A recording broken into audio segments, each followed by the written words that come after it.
Hello. তো এই সেদিন ছিল একাদশী, আর স্বভাবতই আজকাল তো আমি একাদশীর বারব্রত করি।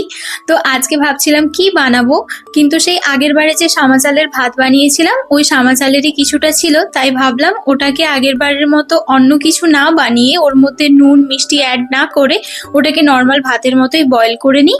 সাথে যেমন ভাতের সাথে তরকারি খাই সেগুলোই বানাবো।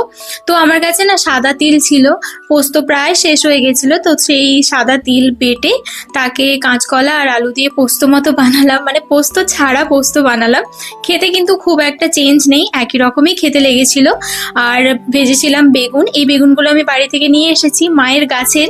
একটার ভেতরে অল্প একটুখানি দাগ ছিল, না হলে প্রত্যেকটা খুব ভালো ছিল। আমার তো খুব টেনশন হচ্ছিল যে দেখা যাবে বেগুন কাটলাম আর ভেতর থেকে পুরো পোকা বেরোলো, বেকার হয়ে যাবে। বাড়িতে কি করে, ওরম বেগুন যদি পোকা বেরোয় তাহলে তাকে টুকরো টুকরো করে কেটে তরকারির মধ্যে দেওয়া যায়, বেছে বেছে বাদ দিয়ে। বাট ভাজা খেতে হলে তো গোটা বেগুনই ভালো লাগে।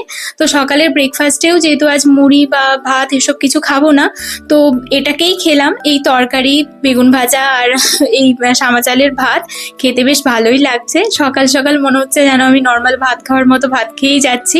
যাই হোক, সেই দিনটা খুব ভালোভাবেই আমার কাটলো। তারপর ডিউটিতে খাওয়ার জন্য একটা বড় আপেল নিয়েছিলাম, সাথে ওখানে গিয়ে দুটো কলাও কিনে নিয়েছিলাম। তো এই ছিল আমার একাদশীর ব্লগ। ভিডিওটা ভালো লেগে থাকলে সাপোর্ট করতে ভুলো না। আজ তাহলে এই পর্যন্ত, দেখা হবে নেক্সট ভিডিওতে। Bye bye, tata.